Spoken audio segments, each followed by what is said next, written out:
Hello everyone, welcome to our YouTube channel Electronics Maddie. Today we're going to see various worked examples on series and parallel combinations of resistances. So let's get started. There are three problems solved in this case. Trust me, once these three problems are clearly understood by you, you will definitely be able to start off with any different combinations of problems with respect to series and parallel combination of resistances. So the first problem is to find effective resistance across the point A and B. So what are we supposed to do?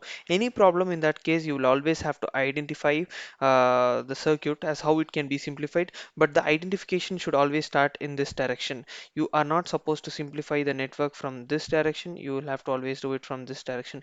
If you are doing it from this direction, at times you will not be getting the right value. You might go wrong a lot of times, and the value that you get will also not be the same. So it's always a thumb rule that you have to simplify the network and look at the network from this direction. So once this is done, first step is to identify the elements which are connected in parallel. So from this direction, if you see like in this direction, you can see 3 and 6 are connected in parallel. They are connected between the same 2 points. 3 ohms is connected to this, and 6 ohms is also connected to these same 2 points. So that means 3 and 6 ohm are in parallel. So step 1, we are identifying it as 3 and 6 ohm are connected in parallel. So we know the value of the resistance when two resistors are connected in parallel, which is discussed in one of our videos. So R1, R2, R1 plus R2, that is the effective resistance for two resistors. So we'll be substituting it 3 into 6 by 3 plus 6. So what we get is 2 ohms. So this effective combination is reduced as an equivalent value, say equal to 2 ohms. So what is our next step? So we'll be simplifying the circuit. Like once this is done, it is always a good practice to redraw the circuit diagram so that you will have a clear picture of how you can proceed further. So 2 ohms is connected here. Next step, what can be identified? Like you see 1 ohm, 2 ohm and 5 ohm all are connected between the same 2 points. That means they are connected in parallel. Again, in this case, three resistances, this formula is not valid. We'll be using a standard formula, that is 1 by Rp equal to 1 by R1 plus 1 by R2 plus 1 by R3. So you'll be getting 1 by Rp equal to 1 by 1, substitute the value, that is 1 ohm, 1 by 2, 2 ohms, and 1 by 5, that is 5 ohms. You'll be getting 17 by 10. So you'll be getting Rp as 10 by 17 in that case. So what is our next step? We'll again try and redraw the circuit so that it will give you a clear visibility of how it looks like. So 2 ohm, 10 by 17 ohm and 2 ohm. Okay. So next step is to identify what is our next step with respect to the circuit simplification process. You see 2 ohm, 10 by 17 ohm and 2 ohms are connected in series. So in that case, can we write it as Rs is equal to R1 plus R2 plus R3? That means this is a generic formula for series combination, which is discussed in our earlier videos. In case you have not watched it, please do watch it. So Rs is given as 2 plus 10 by 17 plus 2, that is equal to 4.59. Solve this, take your time, you will be getting this value. Once this is done, again we'll redraw the network. You will be seeing 4.59 ohms connected in parallel with 5 ohm now, because they're connected between same 2 points. So you are supposed to find the effective resistance between A and B. So if you simplify this, you'll be directly getting the answer, isn't it? So step 4, you'll understand that there are two resistors connected in parallel, 4.59 and 5 ohms connected in parallel. We'll be applying the same formula, 4.59 into 5 by 4.59 plus 5. So you'll be getting 2.39 ohms. So what does that mean? So the effective resistance between A and B, you will be getting it as 2.39 ohms. You can write another diagram showing A and then resistor of 202.39 ohm and then B. So this is the equivalent resistance between the terminals A and B. So once you have clearly understood this problem, the upcoming problems will be much simpler. So let's look at our next problem with respect to this analysis. So next problem for us is again to find the effective resistance between A and B. As I told you earlier, the approach should be from this direction. So we'll start looking at the network. As you can see, the first step is how do you analyze them, isn't it? So first step is you can see 2 ohm and 2 ohm over here connected between same 2 points, isn't it? That means they're connected in parallel. So what can be done? We can say 2 ohms and 2 ohms are connected in parallel. Always write these steps because it will give you a clarity of what are you doing actually. If you're randomly doing something, you might go wrong. So go in a systematic approach and write all the steps as far as possible. So 2 and 2 ohm are connected in parallel. Rp is equal to R1 R2 by R1 plus R2. So you'll be writing 2 into 2 by 2 plus 2. So you'll be getting 1 ohm. So there is an important observation. The reason why I chose this problem is there's an important observation that you can make. So what is the observation? When two resistors of same value are connected in parallel, their effective resistance will be half of the actual value. This is an important observation. If you are going for any competitive examinations, or if you want to solve these problems as quick as possible, one important observation is when two resistors are connected in parallel, the effective resistance will be half of the value of the actual value of resistor. That means if 2 ohms are connected in parallel, you'll be getting the effective value as 1 ohm. So that is what this statement means, and that is what is an observation. So 2 ohms are connected in parallel. In this case, you'll be getting 1 ohm as the effective resistance values. So you'll be simplifying the circuit. You'll be getting something in this manner. 2 ohms connected in parallel, you'll be getting 1 ohm, that is written here.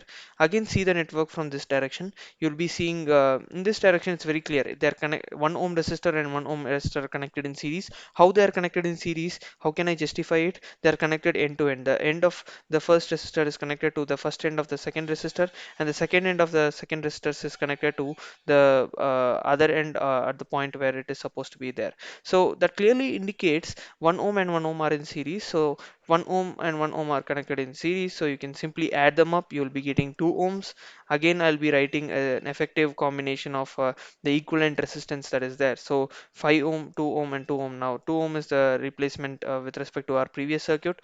So in this case, again, we will look at the circuit in this direction. You can see 2 ohm and 2 ohm connected in parallel. That is, they are connected between the same 2 points, isn't it? So that is the justification to say how they are connected in parallel. Like someone asks you, how can you say that they are connected in parallel? You have to say them that they're connected between the same 2 points. Okay. So next step is to identify 2 ohms and 2 ohms are connected in parallel. So you'll be getting RP, the formula R1 to R2 by R1 plus R2. Remember our observation that is previously spoken. When two resistors of the same value are connected in parallel, the effective resistance will be half of the actual value. So you'll be getting 1 ohm again here.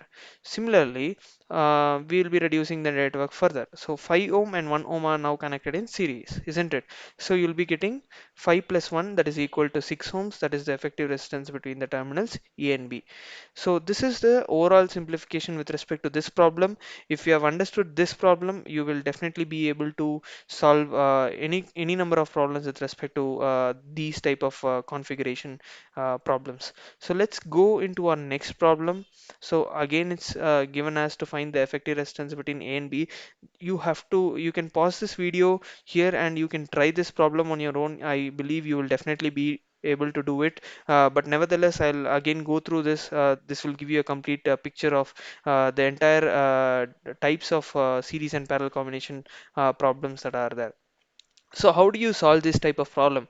Again, you'll have to see it from this direction. So you'll have to start solving from this direction. If you see 3 ohm and 2 ohm are connected in series, how to justify they're connected in series? They're connected in like from end to end. That is 3 ohm, other end of 3 ohm is connected to the first end of 2 ohm, and the other end of 2 ohm is connected to a junction here. So 3 and 2 ohm are connected in series. We'll simply add them. We will now try to reduce the network by writing with its equivalent value. So I've written 5 ohm here. Now again, you will have to see the circuit from this direction. You can see 5 ohm and 5 ohm are connected in parallel. How to justify they're connected in parallel? Because they're connected between the same 2 points. So important observation that we went through in our last problem is when 5 ohm and 5 ohm are connected in parallel, the effective resistance will be half of its actual value. That means you will have to get 2.5. That is our shortcut. So 5 ohm and 5 ohm are connected in parallel. RP is equal to R1 R2 by R1 plus R2. So you'll be getting 5 into 5 by 5 plus 5. So that is equal to 2.5 ohm. Now again, I'll replace this as 2.5 ohm in our next slide. So over here, you can see 2.5 ohm is the value that is replaced. Now we can say 2.5 ohm and 1.5 ohm is connected in series. Again, you have to see the problem from this direction and see that 2.5 and 1.5 are connected in series because they are connected to like from end to end. The second end of the R1 is connected to the primary end of R2 in this case. So you can find it out in that way. Since they are connected in series, you can simply add them. 2.5 plus 1.5, you'll be getting it as 4 ohms. Now, again, I'll represent it in an equivalent manner. So 4 ohm and 4 ohm are connected in parallel. So according to our previous observation, you have to always see the circuit from this end. So according to our previous observation, 4 ohm and 4 ohm, the two values of resistors are connected in parallel, which has same value. That means the effective resistance will be half. That means you'll have to get 2 ohms. So 4 ohm and 4 ohm are connected in parallel. Rp is equal to R1 R2 by R1 plus R2. So you'll be getting 4 into 4 by 4 plus 4. So the effective value is equal to 2 ohms. So the final answer is RAB is equal to 2 ohms. So these are various variants of problems that we have seen. Once you are able to do these type of problems, trust me, you will be able to solve a lot of other varieties of problems. Do try different types of problems by your own. If you have any questions, please feel free to reach out to me. Write your questions in the comment section below. I'll always be there to help you out, guys. So that's it for today. If you have any questions, please do let me know. If you like this video, please do like it and subscribe to our channel for regular updates. Thanks for watching this video.